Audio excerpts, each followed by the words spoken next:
सिंह सहायक आचार्य राजनीति विज्ञान श्री सांवलिया जी राजकीय महाविद्यालय मंडपिया चित्तौड़गढ़। आज हम पढ़ेंगे संविधान की प्रस्तावना अथवा उद्देशिका। प्रत्येक देश का एक संविधान होता है और उस संविधान का प्रारंभ प्रस्तावना या प्रीएम्बल के माध्यम से होता है। प्रीएम्बल के द्वारा संविधान के मूल लक्ष्य एवं उद्देश्यों को स्पष्ट किया जाता है। सामान्यतः उद्देशिका या प्रस्तावना का जो मुख्य प्रयोजन या उद्देश्य होता है वो जो संविधान निर्माताओं के संविधान निर्माण के समय जो विचार और उद्देश्य आदर्श रहे उनको स्पष्ट करना होता है और संविधान को लागू करने या उसके संविधान की पालना करने में शासन संविधान की उद्देशिका का ध्यान रखता है कि संविधान के प्रावधान में जो प्रावधान किए गए हैं उन प्रावधानों का क्रियान्वयन उद्देशिका को मध्य नजर रखते हुए किया जाए। भारत का भी एक संविधान है जो निर्मित और लिखित डॉक्यूमेंट है। इस लिखित डॉक्यूमेंट को भारत की संविधान सभा ने बनाया और संविधान सभा ने भारत के संविधान के प्रारंभ में प्रस्तावना का प्रावधान किया। भारत की संविधान की प्रस्तावना में वे गौरवपूर्ण लक्ष्य एवं उद्देश्य निहित हैं जो संविधान निर्माता आगे वाले सरकारों या पीढ़ियों से उनके क्रियान्वयन चाहते थे।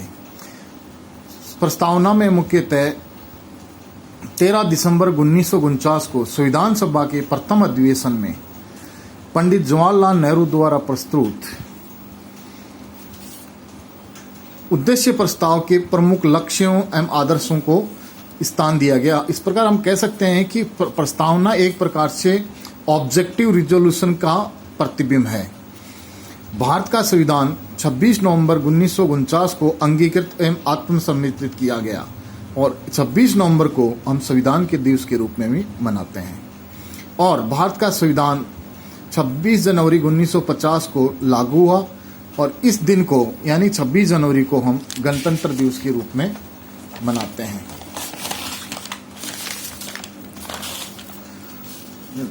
प्रस्तावना को संविधान की आत्मा कहा जाता है और प्रस्तावना भारत के संविधान का एक अभिन्न हिस्सा या अंग भी है। हम अब प्रस्तावना में जो मुख्य मुख्य प्रावधान या तत्व हैं उनका बारे में जानते हैं।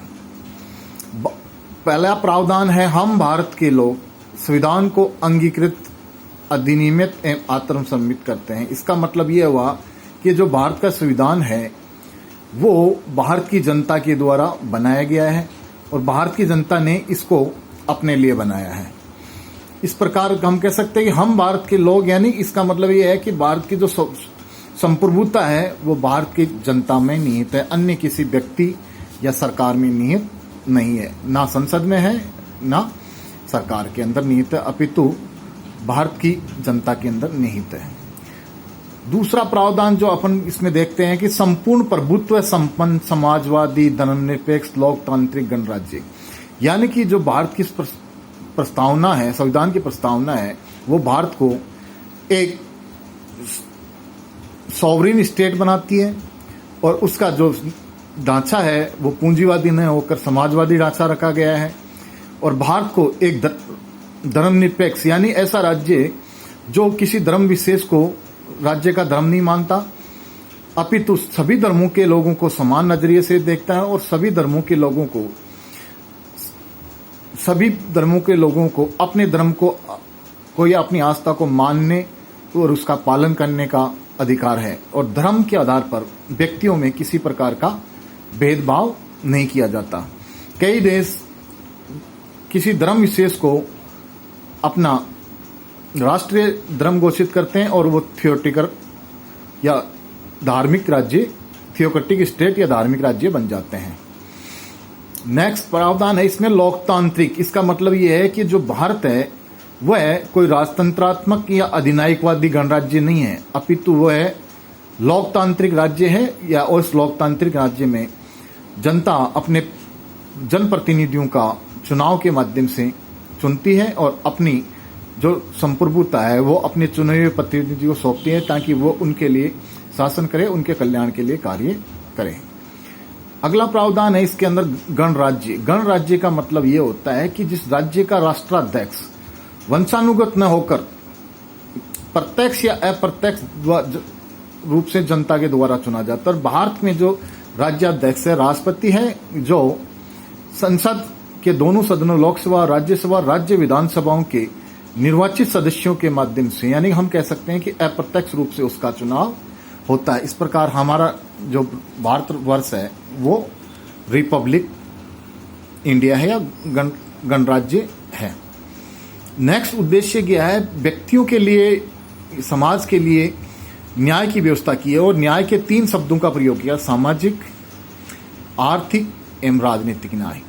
सामाजिक न्याय का मतलब ये हुआ कि समाज के अंदर सब लोग समान हैं, किसी प्रकार का भेदभाव अनुचित गैर कानूनी है, वो चाहे वंश के आधार पर हो, जाति के आधार पर हो, निवास के आधार पर हो, रंग के आधार पर हो, किसी भी आर्टिफिशियल आधार पर हो, उसको भारत का संविधान मान्यता नहीं देता। वो भारत का संविधान सभी व्यक्तियों को समान मानता है, अर्थात कानून की नजरों में सभी व्यक्ति समान हैं। आर्थिक न्याय का मतलब होता है कि भारत के जो लोग हैं उन सब लोगों को अपनी एक गरिमामय जीवन जीने का अधिकार है।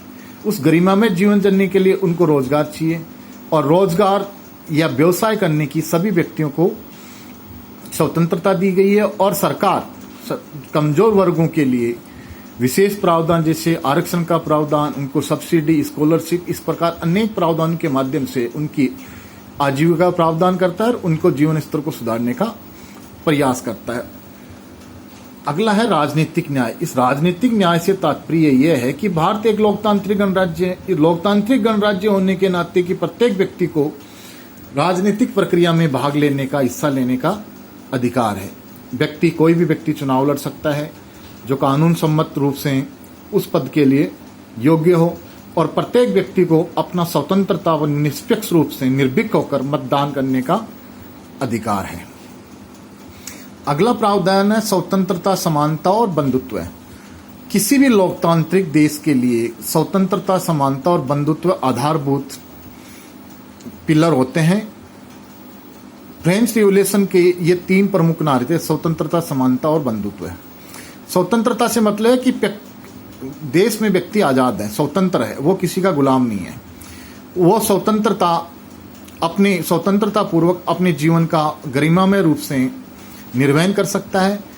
वो आजीविका की स्वतंत्रता होती है, उसको अपनी आस्था की स्वतंत्रता होती है, धर्म को मानने की स्वतंत्रता होती है, कोई भी व्यवसाय चुनने की स्वतंत्रता होती है, उसको अपना पारिवारिक जीवन जीने की स्वतंत्रता होती है। अनेक प्रकार के जो जीवन के पहलू हैं उनको स्वतंत्रता पूर्वक, आजादी पूर्वक जीवन जीने का अधिकार है, वो स्वतंत्रता के अंतर्गत आता है। और ये जो प्रावधान है समानता, दूसरा पक्ष है। समानता का मतलब है कि कानून की नजरों में ना कोई बड़ा है ना कोई छोटा है, सब व्यक्ति समान है और कानून सब व्यक्तियों को समान संरक्षण प्रदान करता है। किसी भी व्यक्ति के आधार पर, किसी भी आधार के ऊपर गैर कानूनी तरीके से असमानता का या विभेद का, छुआछूत का बर्ताव नहीं किया जा सकता। और अगला है बंधुत्व। बंधुत्व का मतलब भारत के सभी लोगों के मध्य एक प्रकार से भाईचारा हो, मेल मिलाप हो और वो गंगा जमनी तहजीब के रूप में की पालना करते हुए आपसी भाईचारे और सौहार्द से रहें। इस प्रकार हम देखें स्वतंत्रता, समानता और बंधुत्व है और न्याय, ये जो पहलू है ये संविधान के महत्वपूर्ण पिलर हैं। अगला प्रावधान है व्यक्ति की गरिमा और राष्ट्र की एकता और अखंडता। यहाँ व्यक्ति और राष्ट्र दोनों को महत्व दिया गया है। व्यक्ति, हर भारत के संविधान कहता है कि हर व्यक्ति को गरिमा में जीवन, स्वतंत्रता पूर्वक गरिमा में जीवन जीने का अधिकार है। तो प्रस्तावना ये कहती कि किसी भी व्यक्ति को हम गुलामी का जीवन जीने के लिए बाध्य नहीं कर सकते, अपितु हर व्यक्ति को ये हक है कि वह अपना जीवन अपनी स्वेच्छा से, कानून सम्मत तरीके से और सामाजिक मर्यादाओं की पालना करते हुए जीवन जिए और राष्ट्र की एकता और अखंडता, ये किसी भी देश के प्रमुख मूल्य होता है कि वो देश एक रहे और अखंड रहे।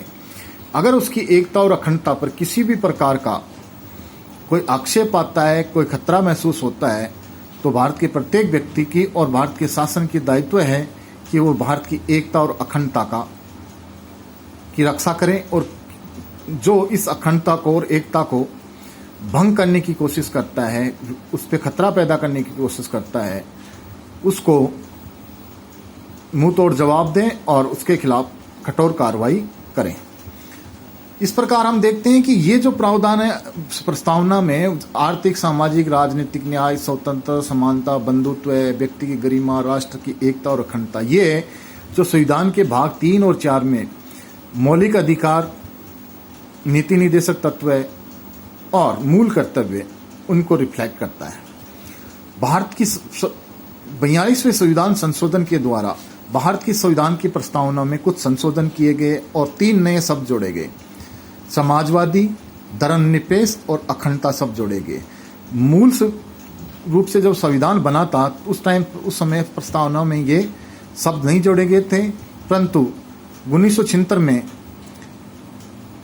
इंदिरा गांधी की सरकार ने भी महसूस किया और उन्होंने स्पष्ट रूप से इन शब्दों को जोड़ा। हालांकि ये शब्द भारत के संविधान के अनेक प्रावधानों में हम देख सकते हैं, इनको अप्रत्यक्ष रूप से देख सकते हैं, परंतु प्रत्यक्ष रूप से इनका प्रावधान 42वें संविधान संशोधन के माध्यम से किया गया।